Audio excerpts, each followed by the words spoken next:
Assalamualaikum warahmatullahi wabarakatuh. Alhamdulillahirabbil alamin. Wal aqibatu lil muttaqin wa la udwana illa 'alal zalimin. Asyhadu an la ilaha illallah wahdahu la syarika lah wa asyhadu anna sayyidina Muhammadan 'abduhu wa rasuluh alladzi la nabiyya ba'dah. Allahumma shalli wa sallim ala hadzal nabiyil karim wa ala alihi wa sahbihi ajma'in. يقول الله تعالى في كتابه العزيز أعوذ بالله من الشيطان الرجيم شهر رمضان الذي أنزل فيه القرآن هدى للناس وبينات من الهدى والفرقان قال رسول الله صلى الله عليه وسلم من صام رمضان إيمانا واحتسابا غفر له ما تقدم من ذنبه كما قال رسول الله صلى الله عليه وسلم أما بعد.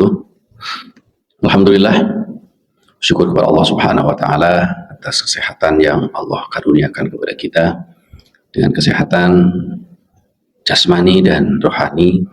Allah mudahkan kita untuk memulai aktivitas pagi ini dengan menjalankan perintah Allah Subhanahu wa Ta'ala.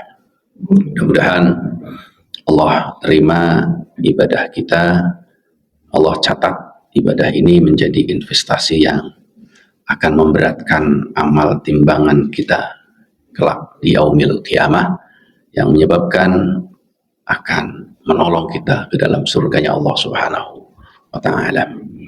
Dan kita lanjutkan dengan sedikit membaca beberapa ayat-ayat Allah, hadis Rasulullah, dan juga beberapa qaul para ulama, menjadi tambahan wawasan kita di dalam menjalani ibadah. Salawat salam mudah-mudahan senantiasa terlimpah curahkan kepada junjungan kita Nabi besar Muhammad sallallahu alaihi wasallam. Bapak Ibu hadir rahimakumullah, mari kita awali kajian ini dengan pertama beristighfar, bersolawat, dan membaca suratul Fatihah. Ikutin bersama-sama. Astaghfirullah Rabbal baraya, astaghfirullah minal khataya, astaghfirullah rabbal baraya, astaghfirullah minal khataya, rabbi zidni ilman nafi'a ووافقني عملا صالحا يا رسول الله سلام عليك يا رفيع شاني ودرجي أنت فتى جيرة العالمين يا أوهيل الجود والكرم يا أوهيل الجود والكرم نحن محمد صلى الله عليه وسلم أستاذنا معلمنا ولمن حق أعلن ولمن أحسن إلينا. الفاتحة. بسم الله الحمد لله رب العالمين الرحمن الرحيم مالك يوم الدين إياك نعبد وإياك نستعين اهدنا الصراط المستقيم صراط الذين أنعمت عليهم غير المغضوب عليهم ولا الضالين آمين. Bapak-bapak, Ibu-ibu hadirin rahimakumullah, sebagaimana tema yang tertulis di pengumuman bahwa kajian pada pagi hari ini adalah pembekalan untuk menyambut bulan suci Ramadan. Mudah-mudahan ini tidak terlalu berlebihan. Ramadan masih berapa hari lagi? 27 hari. Kalau 27 hari kita sudah siap-siap, kira-kira berlebihan nggak? Hah? Ini sepakat dulu nih, kira-kira berlebihan nggak?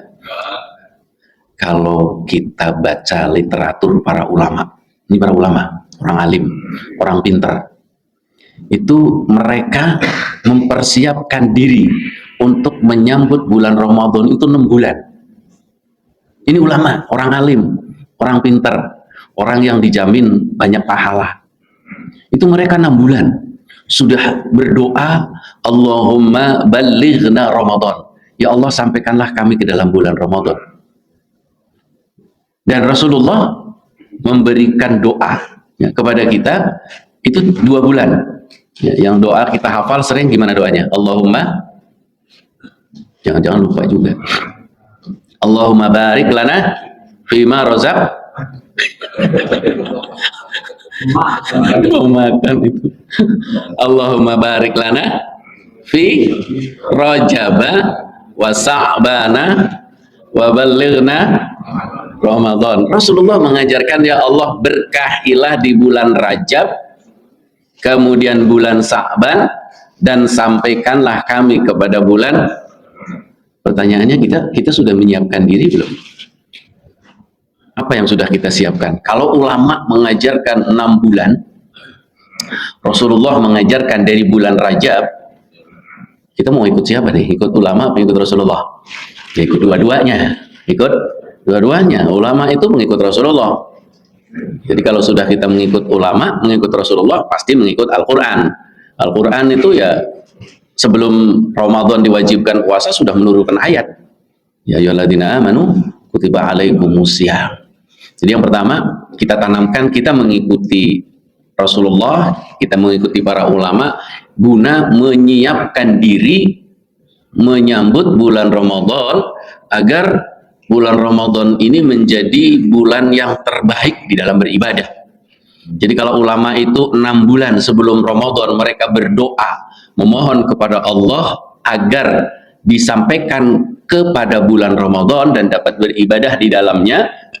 Kemudian 6 bulan setelah Ramadan mereka berdoa agar Ramadan yang telah lewat diterima ibadahnya oleh Allah. Jadi full dalam 1 tahun itu mereka benar-benar menginginkan Ramadan.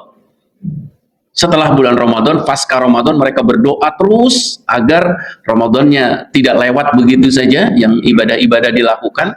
Kemudian 6 bulan berikutnya mereka siap-siap. Artinya ulama dulu itu benar-benar Ramadan itu menghabiskan waktu buat di bulan Ramadan itu benar-benar menghabiskan waktu buat beribadah. Ya, kita tidak merasa itu, jangan-jangan Ramadan biasa-biasa saja. Puasa-puasa biasa, baca Quran, bahkan tidak sedikit di antara kita yang Ramadan tidak menghatamkan Quran. Ya kan? Padahal ulama itu, Imam Syafi'i sampai mengatakan dalam 1 Ramadan itu bisa 60 kali khatam baca Qurannya. Ya, jadi kita kurang mengistimewakan diri di dalam bulan Ramadan. Sudah sampaikan ulama-ulama itu yang tadinya menulis buku, selain bulan Ramadan mereka menulis buku. Kan nulis buku juga amal yang luar biasa. Itu di bulan Ramadan mereka berhenti dari nulis buku, fokus buat beribadah. Nah, harusnya kita yang pekerja bulan Ramadan itu berhenti tuh, nggak kerja, khusus itu di masjid beribadah. Bukan berarti harus di masjid, tapi sih karena ibadah itu bisa dilakukan di masjid dan bisa juga dilakukan di luar masjid. Artinya mengingatkan bahwa Ramadan itu bulan yang sangat mulia. Ramadan itu bulan yang akan mengantarkan kita kepada diitkunnya minan nar, bebaskan kita dari api neraka. Sehingga benar-benar Ramadan itu nggak sia-sia. Pertama berdoa, Allahumma barik lana fi rajaba wa sa'bana wa ballighna Ramadan. Ya Allah, sekarang sudah lewat bulan Rajab, tapi boleh juga kita tetap membaca doa ini. Jadi bukan berarti kan sudah lewat bulan Rajabnya, masa masih baca doa bulan Rajab. Doa ini dari Rasulullah. Jadi kalau kita baca mengikuti Rasulullah berarti kita mengikuti sunnah. Tapi kalau kita yakin, saya doanya, ya Allah berkahilah bulan Sa'ban kalau bulan Rajab sudah lewat, nggak masalah. Karena barokah itu bukan saja pada saat melakukan ibadah itu, tapi barokah itu manfaat setelah ibadah. Contoh, makanan yang barokah itu pada saat, bukan hanya pada saat makannya saja, makanannya enak, makanannya dimakan tidak membuat sakit perut, tapi setelah makan itu, setelah makan dari makanan yang barokah itu, badan kita diajak beribadah gampang, diajak melakukan kebaikan gampang, badan kita sehat. Jadi boleh juga, walaupun sudah lewat bulan Rajab, kita masih tetap mengabadikan membaca doa Allahumma barik lana fi rajaba wa sa'bana wa ballighna Ramadan. Hafal ini, paling enggak satu ngaji ini hafal semualah. Jadi dari sekian orang Jangan sampai ada yang nggak hafal, sambil dengerin, sambil komat kamit menghafalkan. Persiapan tahun depan, kan masih di bulan Sya'ban, baca terus insya Allah. Jadi tahun depan nggak usah ngafalin lagi karena sudah hafal hari ini. Bapak Ibu hadirin hadirat rahimakumullah, kaitannya dengan persiapan menyambut bulan Ramadan, kita mulai dari puasa. Tentang puasa. Ulama memberikan gambaran bahwa apa itu puasa? Puasa ialah al-imsaku anil akli wa syurbi wa ghayasin nisyani wa ghayasin nisa'i minal fajri ilal maghribi ihtisaban lillah wa i'dadan linafsi wa tahiatan laha litaqwallah bil muraqabati wa tarbiyatil iradati. Di bahasa Arabnya. Apa-apa kalau nggak hafal bahasa Arabnya, yang penting maksudnya tahu dulu. Syukur-syukur kalau hafal. Kalau yang paling singkat adalah al-imsaku anil mufattirati min tulu'il fajri ila ghurubi syamsi. Itu kalimat para ulama.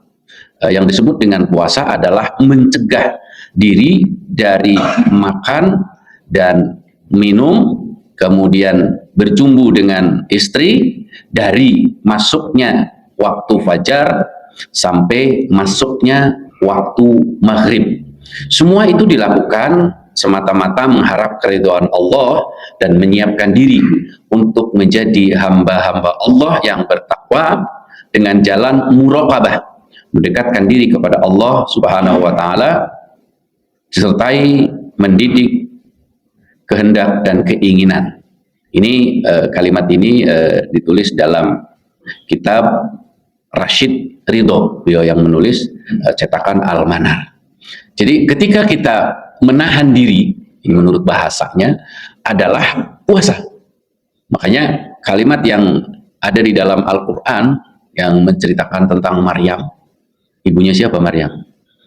Ibunya Nabi Isa. Jadi dalam sebuah kisah di dalam Al-Quran itu, Maryam itu, ibunda Maryam itu diasuh oleh pamannya. Ya, di dalam Al-Quran itu sampai membuat undian. Pada saat Maryam lahir itu, memang sudah menjadi kebiasaan orang Arab kalau orang lahir itu diasuh oleh orang lain. Sampai membuat undian siapa yang berhak untuk mengurus Maryam. Itu dalam Al-Quran digambarkan. Undiannya melemparkan pena ke air yang mengalir. Kalau penanya itu jalannya ke atas, berarti yang berhak mengasuh Maryam itu Zakaria, pamannya. Kemudian kalau pennya mengalir ke bawah ngikuti arus, berarti yang mengasuh orang lain. Sampai seperti itu. Jadi undian itu bukan hal yang baru.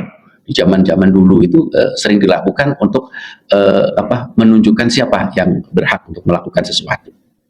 Nah, pada saat Maryam berada di asuhan Nabi Zakaria, itu ketika Zakaria masuk ke dalam mihrab, ya, kamarnya Maryam itu, Zakaria selalu menemui makanan yang enak-enak. Kemudian akhirnya Zakaria pun berkata, dari mana ini? Kata Maryam mengatakan, ini dari Allah. Jadi keanehan-keanehan itu sudah ada pada masa Maryam itu masih kecil. Di antaranya itu makanan. Kemudian setelah dewasa, maka Maryam hamil. Makanya mereka mengatakan Isa anak Allah karena Maryam dihamili oleh Allah. Di antara mereka mengatakan seperti itu. Nauzubillah min dzalik. Nah, pada saat Maryam ketahuan hamil, kemudian melahirkan, masyarakat ramai. Wahai Maryam, ayahmu itu orang baik, ibumu itu bukan seorang pelacur. Kenapa kamu hamil? Nah, maka di situ Maryam mengatakan, inni nadartu lirrahmani sauma. Aku bernazar kepada Allah untuk saum. Nah, kalau di situ saum falan ukallimal yauma insiya. Saum yang dilakukan oleh Maryam adalah tidak berbicara kepada seseorang kecuali insiya, isyarah. Nah, itu awal mula kalimat saum dari Maryam alaihissalam. Kemudian dia pun begitu melakukan. Setiap ada orang bertanya, dia diam. Kemudian akhirnya Maryam diusir oleh masyarakatnya, dan keanehan-keanehan juga terjadi. Pada saat Maryam itu kelaparan, diperintahkan oleh Allah untuk memegang pohon kurma dan digoyang-goyangkan. Sebesar pohon kurma itu digoyang-goyangkan oleh Maryam, bisa rontok buahnya dan bisa dinikmati oleh Maryam. Sebenarnya masyarakat mengakui kehebatan yang diberikan oleh Ibunda Maryam, namun begitulah orang kalau sudah memvonis orang lain salah, tidak mungkin berubah begitu saja.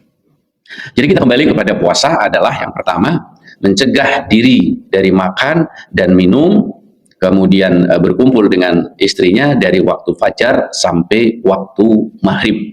Ini semua mengharap karena ridho dari Allah Subhanahu wa Ta'ala dan meraih untuk bertakwa kepada Allah. Kemudian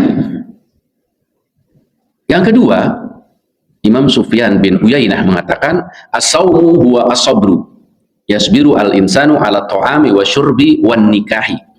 Pengertian puasa yang kedua adalah melatih diri untuk bersabar. Sabar dari makan, minum, dan juga nikah. Setiap melakukan perbuatan yang tidak baik, ditahan karena bersabar, karena dirinya sedang melakukan puasa. Dan ini sesuai dengan yang difirmankan oleh Allah Subhanahu wa Ta'ala dalam surat Az-Zumar ayat 10, innama yuwaffas sabiruna ajrahum bighairi hisab. Sesungguhnya Allah akan memberikan pahala bagi orang-orang yang sabar dengan pahala tanpa hisab, tanpa perhitungan. Kemudian yang berikutnya, bahwa puasa itu adalah asyamu wal qur'ani yashfa'ani lil abdi. Puasa itu akan memberikan syafaat, akan memberikan pertolongan bagi orang-orang yang melakukan. Maka bisa berpuasa sunnah, bisa berpuasa wajib. Dua-duanya ketika kita lakukan nanti akan memberi pertolongan di hari kiamat. Sebagaimana sabda Rasulullah, puasa itu dan Al-Quran itu akan memberi syafaat bagi orang yang melakukannya. Dan puasa adalah satu ibadah yang pahalanya itu nilainya sangat besar. Ya, sampai-sampai kata Allah Subhanahu wa Ta'ala dalam hadis qudsinya, kullu amal ibni adam yudha'aful hasanatu asyru amsalha ila sab'i mi'ati dhifin. Semua amal ibadah yang dilakukan oleh manusia itu Allah akan lipat gandakan 10 sampai 700 kali lipat kecuali puasa. Fa innahu li wa ana ajzi bihi. Kecuali puasa. Jadi puasa itu hanya aku yang mengetahui lipat ganda pahalanya bagi orang-orang yang berpuasa. Jadi luar biasa. Pahalanya sangat besar sekali di sisi Allah Subhanahu wa Ta'ala bagi orang-orang yang berpuasa. Kemudian puasa juga akan menyebabkan seseorang masuk surga.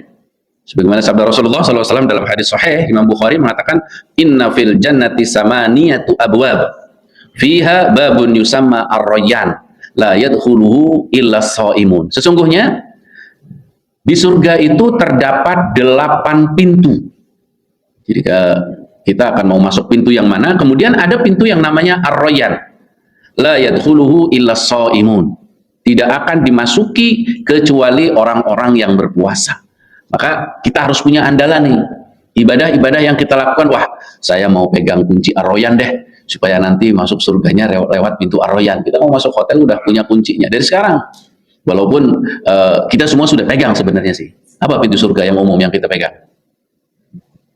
Ya, Miftahul Jannah, kuncinya surga adalah La ilaha illallah. Tapi ini umum.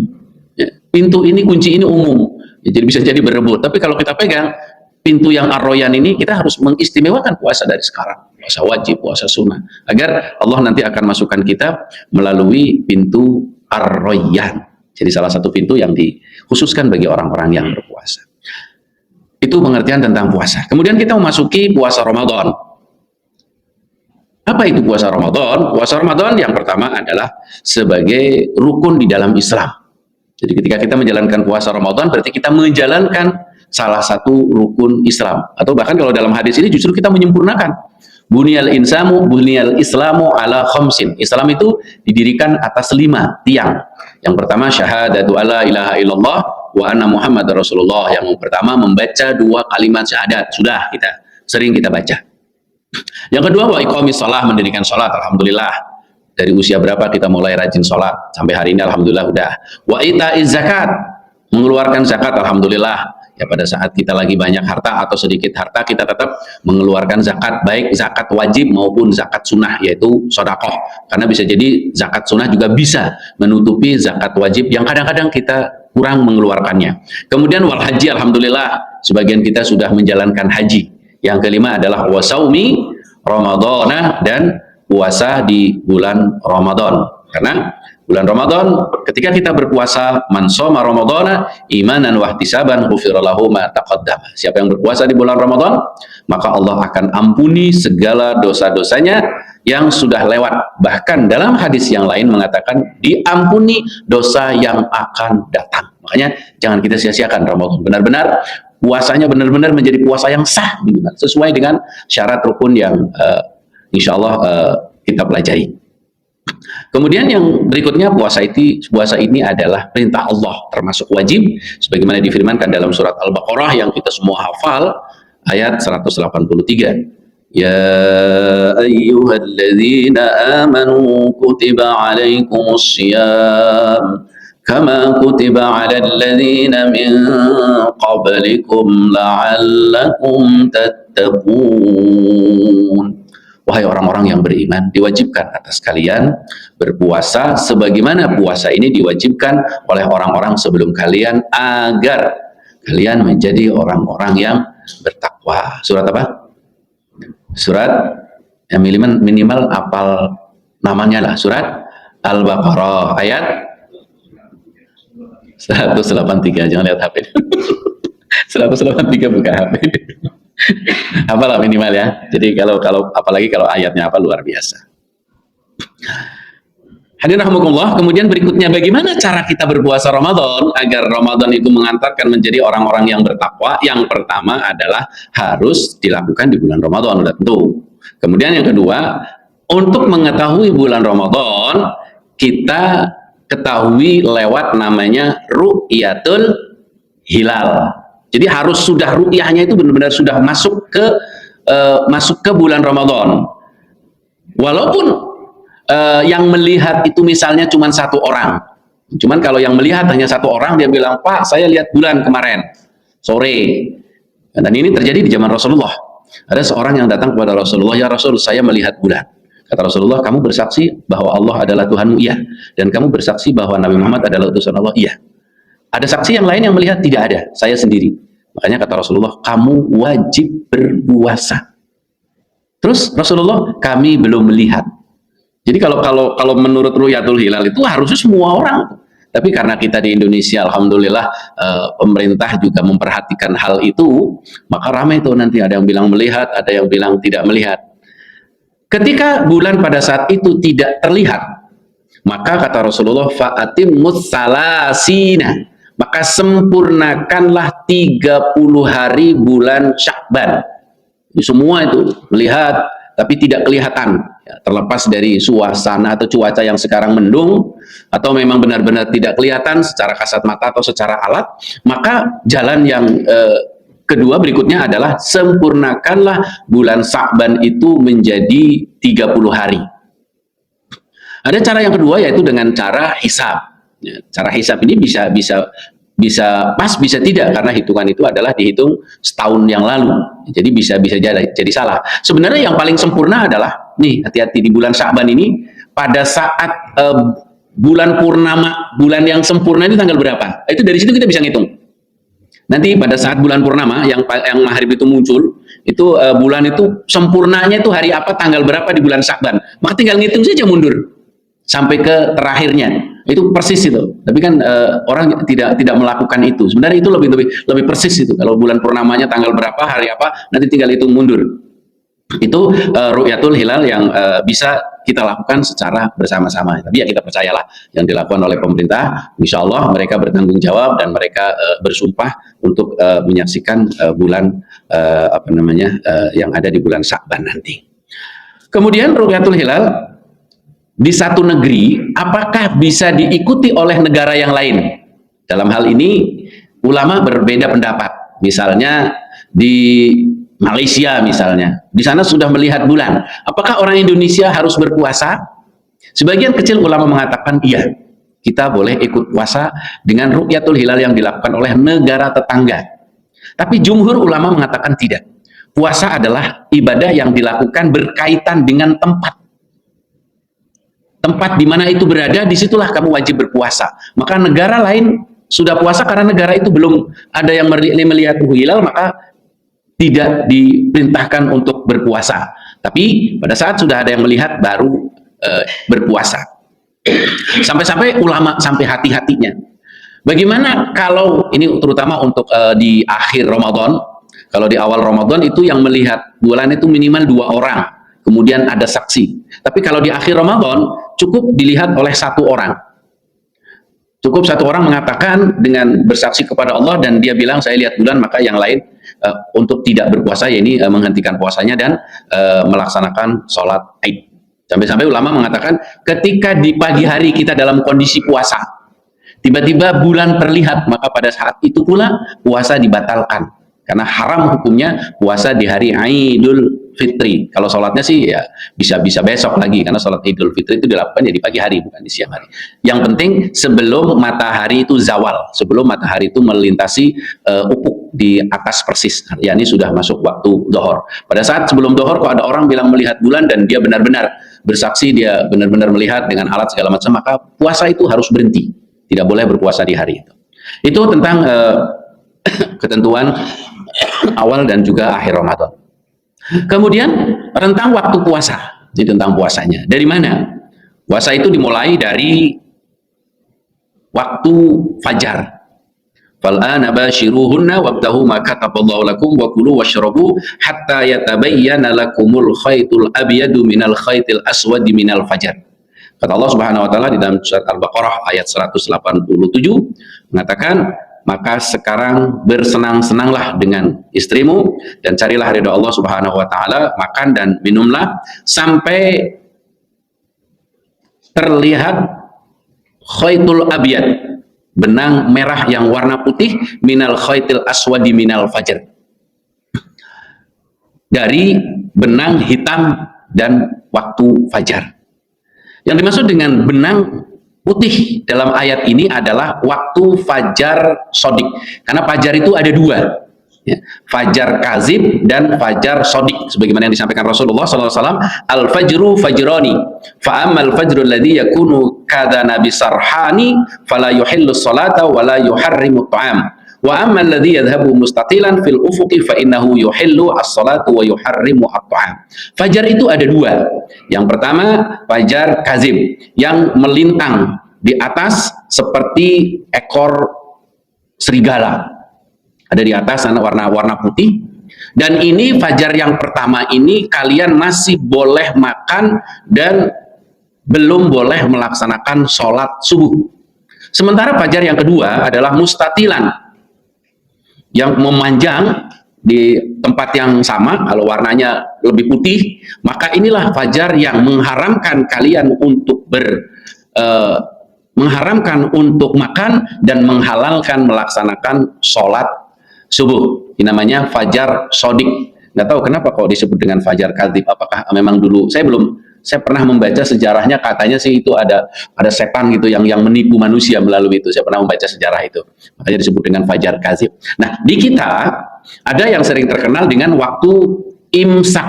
Ya, waktu imsak itu fajar kadzib, yang menunjukkan bahwa kita harus siap-siap, sebentar lagi akan muncul fajar sodik yang menentukan kita untuk memulai berpuasa.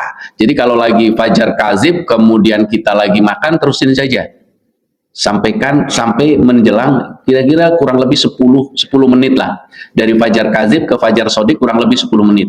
Nah, sekarang masalahnya sudah fajar sodik tapi nasi baru dituangin ke piring, gimana? Apakah nggak jadi makan? Sebagian ulama mengatakan kalau itu sudah disajikan makan, tapi kalau sudah azan berhenti. Jangan saya mubazir, azan selesaikan, apalagi nambah lagi. Nah, itu masalahnya. Jadi harus kita mulai dari fajar itu tadi. Fajar ada 2, ada sodik, ada kazib. Jadi kalau sudah terdengar ada waktu imsak, kalau di kampung-kampung kan begitu, imsak gitu kan. Tapi kalau di kita tidak terdengar itu, baru azan baru berhenti. Jadi boleh azan itu berhenti makan memang. Tapi ada ulama mengatakan ada yang mulai azan, ada yang nanti terakhir azan. Bahkan ada lebih ekstrim lagi. Pokoknya sampai azan selesai baru kita mulai berhenti makan. saya tidak ngambil pendapat ini, khawatir itu sudah masuk waktu subuh, karena azan itu kan bisa jadi mereka agak telat gitu kan. Maka yang paling tepat banget adalah ketika sudah terdengar azan berhenti saja deh. Jangan sampai nunggu azan selesai. Ada dulu di masjid kita Darussalam ada salah satu jamaah yang sudah azan itu masih makan aja sampai makan azan selesai, Allahumma rabb harita waritama, sambil membaca Allahumma barik lana fima razaqtana, selesai makan gitu. Ada yang seperti itu. Saya bilang ini ya mungkin pendapatnya beliau gitu, tapi saya mencari banyak referensi, yang paling banyak adalah memulai azan itulah menunjukkan bahwa waktu puasa sudah dimulai. Kemudian berikutnya, syarat untuk sah berpuasa, insya Allah kita semua paham, puasa dilakukan oleh orang Islam yang sudah balik, yang sudah berakal, ya dewasa, kemudian mukim, orang yang tinggal di sebuah tempat, kemudian suci dari hadas besar dan juga dari haid dan juga nifas, kemudian mampu berpuasa, dan harus diawali dengan niat. Ini yang penting. Lalu kapan niat itu dilakukan? Mazhab Imam Syafi'i mengatakan huwa ayyutawafira ladaihi al-qasdu fil laili ay qabla tulu'il fajri fa illam yaqsud ila siyam illa ba'da tulu'il fajri batalat an-niyat wa batalas syaum wa dalilu dzalika qauluhu sallallahu alaihi wasallam ma lam yabitu siyam qabla al-fajri fala siyamalah. Niat puasa itu harus dilakukan sebelum puasa itu mulai. Ya, kalau kalimat di dalam hadisnya menginapkan niat, jadi malam. Yang puasa wajib terutama ya, kalau puasa sunnah boleh pagi-pagi. Jadi menurut pendapat Imam Syafi'i, niat itu harus dilakukan di waktu malam. Maka boleh itu di masjid, di musola, selesai tarawih, itu mengingatkan, yuk kita niat bersama-sama. Karena kalau puasa itu tidak pakai niat, nggak sah puasa kita. Bisa meninggalkan makanan, meninggalkan minum, meninggalkan syahwat, tapi malam-malam lupa niat, maka nggak sah puasa. Sebagaimana yang disampaikan Rasulullah, malam yabitu asyam qoblal fajri fala siyamalah. Siapa yang tidak menginapkan niat pada saat puasa, maka puasanya tidak sah. Ini harus dilakukan setiap malam menurut pendapat Imam Syafi'i. Meskipun ada pendapat imam lain mengatakan diantaranya adalah Imam Malik. Imam Malik mengatakan puasa itu niatnya boleh malam pertama saja, nanti sampai Ramadan terakhir, tapi diniatkan dengan, kalau di masjid kampung itu saya nawaitu saumahodin, bukan saumahodin, saumasyahr, aku niat berpuasa 1 bulan. Cuman masalahnya ibadah puasa ini ibadah harian, bukan ibadah bulanan. Jadi bukan puasa hari ini sebulan puasa terus, maka niatnya ya hari ini. Kalau besok puasa ya niat lagi. Itu pendapat Imam Syafi'i. Sementara ya bolehlah kita sekali-kali taklid dengan imam lain, khawatir di hari-hari besok kita lupa niat. Maka boleh tuh, saya hari ini niat berpuasa untuk 1 bulan, mengikuti pendapat Imam Malik. Kalau Imam Syafi'i harus mengatakan puasa, karena kita rata-rata Indonesia, terutama kita itu pengikut Imam Syafi'i. Kalau Ustaz saya harus ngikut siapa, silahkan cari referensi sendiri, baca sendiri mau ikut siapa, tapi harus utuh. Kalau kita mau ikut Syafi'i, jadi nggak boleh berbeda-beda, hari ini Syafi'i, besok Malik, besok Hambali, nggak boleh. Jadi dalam pandangan para ulama yang namanya ikut mazhab itu nggak boleh berpindah-pindah, kecuali darurat kayak tadi. Ya, seperti orang yang pergi haji atau umroh, pada saat dia lagi tawaf, Imam Syafi'i mengatakan begitu lagi tawaf menyentuh perempuan ajnabi, batal tawafnya, harus wudu. Ditandain tuh dari tempat itu, nanti mulai lagi dari situ. Saya pernah punya kiai, punya guru di Jakarta itu, sampai 8 kali dia wudu ketika tawaf, karena dia benar-benar taklid dengan Imam Syafi'i, nggak mau ikut pendapat yang lain. Jadi ketika batal, tandain saya di sini, kemudian nyari tempat wudu lagi keluar, balik lagi ke situ, sampai 8 kali dia wudu.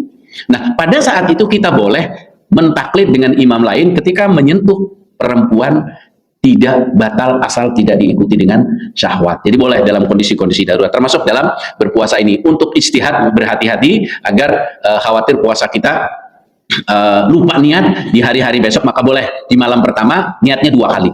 Yang pertama, nawaitu sauma ghadin, aku niat puasa untuk besok. Yang kedua, nawaitu saumasyahr, aku niat puasa untuk 1 bulan.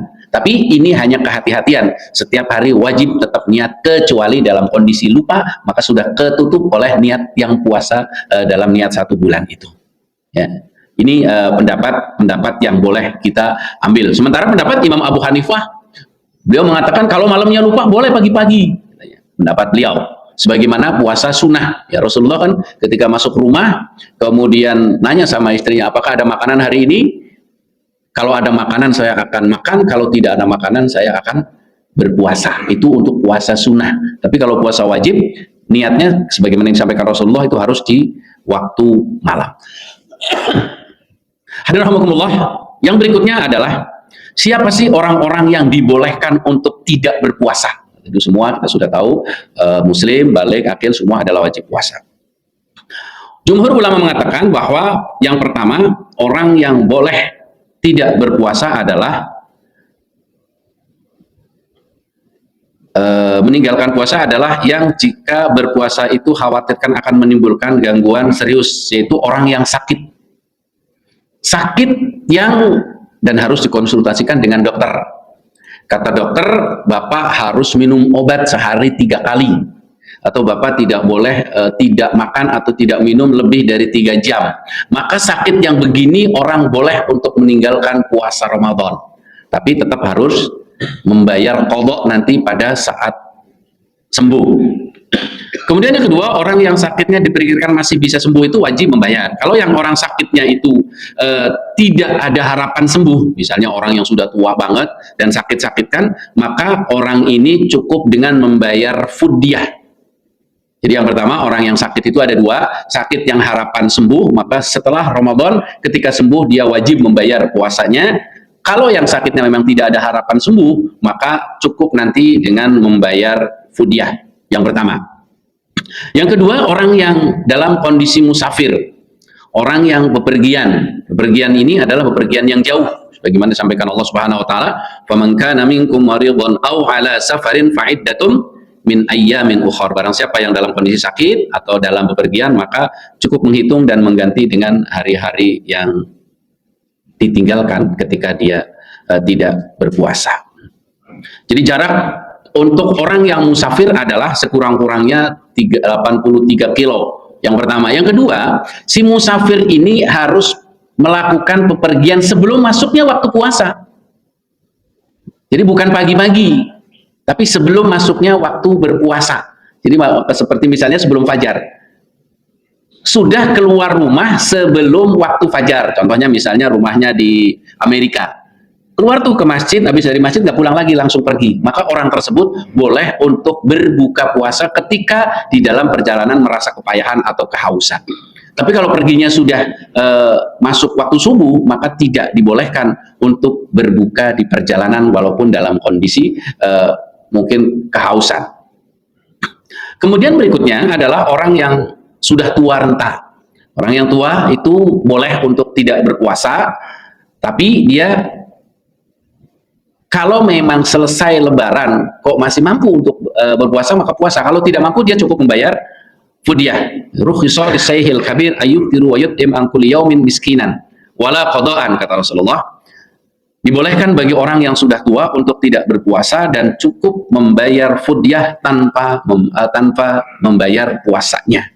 Jadi cukup dengan fidyah. Fidyah itu sebagaimana kesepakatan para ulama itu kalau yang ada di Republika itu satu mudnya itu membayar itu 60.000. Sepakatannya sebagaimana orang berzakat. Karena satu hari kebutuhan orang itu sekitar segitu. Kemudian berikutnya adalah wanita yang sedang hamil atau menyusui. Wanita yang sedang hamil atau menyusui itu ada 2. Yang pertama, ibu hamil wajib qadha dan fidyah. Ada 2, wajib qadha dan fidyah apabila dia tidak berpuasa karena takut terhadap janinnya saja. Jadi orang yang lagi hamil, dia nggak puasa. Tapi yang dikhawatirkan, khawatir janinnya sakit, sementara badannya kuat, fisiknya bagus, maka dia wajib membayar qadha dan fidyah. 2 yang harus dibayar. Qadhanya harus bayar, puasanya juga harus bayar. Ketika dia khawatir karena bayinya saja, sementara dirinya sehat. Yang kedua, ketika dia tidak berpuasa karena khawatir atas dirinya dan juga janinnya, maka dia tidak membayar puasa, cukup bayar fidyah saja. Fisiknya memang benar-benar lemah, kalau puasa bisa menimbulkan sakit, dan kalau dirinya sakit berarti janin yang ada di dalam perutnya itu akan bahaya. Maka dia boleh tidak puasa dan cukup membayar fidyah saja. Tapi kalau yang khawatir hanya bayinya saja, maka dua-duanya dia harus membayar. Jadi fidyah itu ya 1,5 kilo lah kurang lebih. Ada di penjelasan para ulama itu 6 on itu untuk beras. Ya kita kira-kira lah, kira-kira kebutuhan orang dalam satu hari itu berapa. Kemudian berikutnya yang boleh tidak berpuasa adalah orang yang bekerja keras. Agak lewat dikit waktunya, nggak apa-apa ya, karena kita puasa si persiapan biar agak-agak saya tuntaskan. Orang yang bekerja keras, orang yang bekerja keras di sini adalah pekerjaan yang bukan sehari-hari. Contoh, ada hari ini sambatan. Apa itu sambatannya? Tetangga kita misalnya bongkar rumah, kemudian kita membantu angkat-ngangkat sampai pokoknya sampai berat lah gitu, atau misalnya kebakaran, atau misalnya bencana, ya kan? Kita membantu bencana yang membutuhkan tenaga yang keras, kuat, maka pada saat itu boleh untuk tidak puasa. Berbeda dengan pekerjaan keras tapi sudah harian, seperti tukang batu misalnya, itu kan kerja keras, tapi itu sudah harian, udah enjoy setiap hari kerjaannya itu, maka itu bukan tergolong pekerja keras, kecuali tukang batu hari itu harus ngecor, nah itu lain lagi, ya. Walaupun kerjaannya memang keras, tapi hari itu harus ngecor dan mengeluarkan ekstra tenaga, maka dia boleh untuk tidak berpuasa. Tapi kalau yang biasa-biasa saja, mereka kan kebanyakan yang berat itu meninggalkan ahlul hisabnya itu kan. Tapi kalau makan minum, insya Allah kuat. Tapi kalau kerjaannya biasa saja, itu dia tetap harus berpuasa. Toh kalaupun nggak puasa ya habis lebaran tetap harus menggantinya. Kemudian berikutnya, orang yang boleh tidak puasa adalah orang yang kalau kita bilang kehausan itu dehidrasi ya. Dehidrasi atau kelaparan banget. Begitu puasa siangnya itu linglung gitu, lemes, dia ajak ngobrol kagak nyambung, kemudian suruh bangun kagak mau, suruh sholat kagak mau, maka orang seperti ini boleh untuk tidak berpuasa. Kadang-kadang anak-anak kita gitu kan, yang kecuali anak kecil memang itu untuk latihan sih, itu boleh batal kapan saja. Tapi kalau yang sudah dewasa dan memang kelihatannya benar-benar dehidrasi, maka boleh itu untuk mereka tidak berpuasa, untuk latihan nanti besok puasa lagi gitu dimulai. Tapi tetap harus mulai pagi-pagi dengan berpuasa.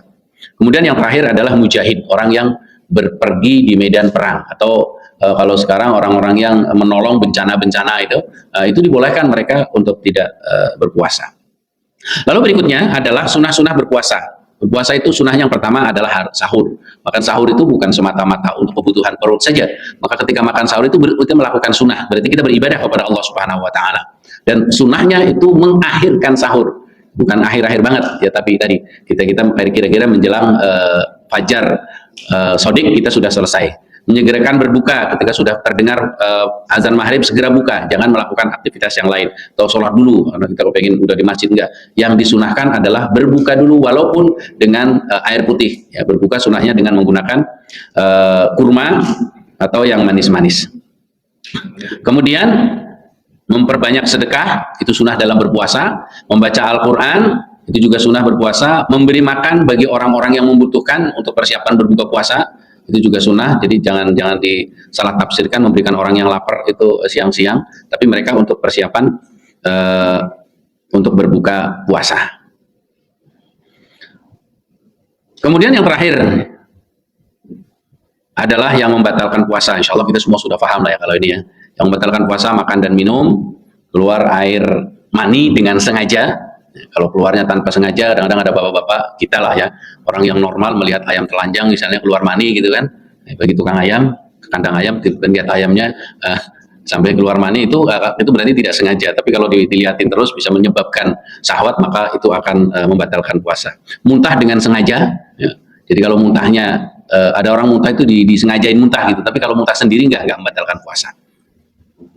Kemudian bagi wanita keluar haid maupun nifas, kemudian hilangnya akal ya, pada saat itu tiba-tiba yang punya penyakit epilepsi gitu kan, itu kan hilang kesadaran juga itu kan, itu termasuk hal yang membatalkan puasa. Jadi dia boleh untuk tidak berpuasa. Kemudian murtad itu percaya selain Allah bisa menolong, nah, itu bisa membatalkan puasa. Berniat untuk berbuka, niat saja itu bisa membatalkan puasa. Pokoknya saya lapar banget sampai rumah saya harus makan, minum, nah, itu bisa membatalkan puasa juga. Karena iktikad, sudah ada niat. Karena tadi katakan niat itu termasuk menjadi syarat untuk beribadah. Merokok bagi ahlul hisab itu juga batalkan puasa. Jima kemudian membatalkan puasa. Kemudian yang dilakukan tidak membatalkan puasa, yaitu yang pertama hijamah, berbekam. Orang lagi puasa itu boleh berbekam. Walaupun sebagian ulama yang mengatakan bekam itu membatalkan puasa, tapi umumnya jumhur ulama itu tidak membatalkan puasa. Yang kedua, donor darah. Donor darah itu asal tidak menimbulkan lemes yang berlebihan, itu tidak membatalkan puasa. Kemudian yang ketiga, bagi orang yang punya penyakit asma, meniup inhaler, itu tidak membatalkan puasa secara jumhur ulama. Ada orang yang memang harus sebentar-sebentar niup itu gitu kan, inhaler itu bagi orang yang punya penyakit asma itu tidak membatalkan puasa karena itu zatnya sangat-sangat sedikit sekali dibandingkan dengan ketika kita kumur-kumur ada sisa air yang di mulut. Itu kalau inhaler itu lebih sedikit dari itu. Maka bagi orang yang mempunyai penyakit asma boleh itu kemana-mana walaupun puasa membawa alat itu untuk membantu kesehatan itu agar terjaga. Itu mungkin yang bisa kami sampaikan. Kalau ada yang mau diskusi silahkan, mau menambahkan. Kalau tidak ada, alhamdulillah, insya Allah paham semuanya. Dan kita ada media grup, ada media WhatsApp, itu bisa digunakan untuk membahas tentang hal-hal ini. Kurang lebihnya mohon maaf. Kita tutup dengan, ada yang mau tanya? Ada? Enggak ada ya? Cukup ya, alhamdulillah. Kita tutup dengan kafaratul majlis. Subhanaka Allahumma bihamdika asyhadu an la ilaha illa anta astaghfiruka wa atubu ilaik. Kurang lebih mohon maaf. Assalamualaikum warahmatullahi wabarakatuh.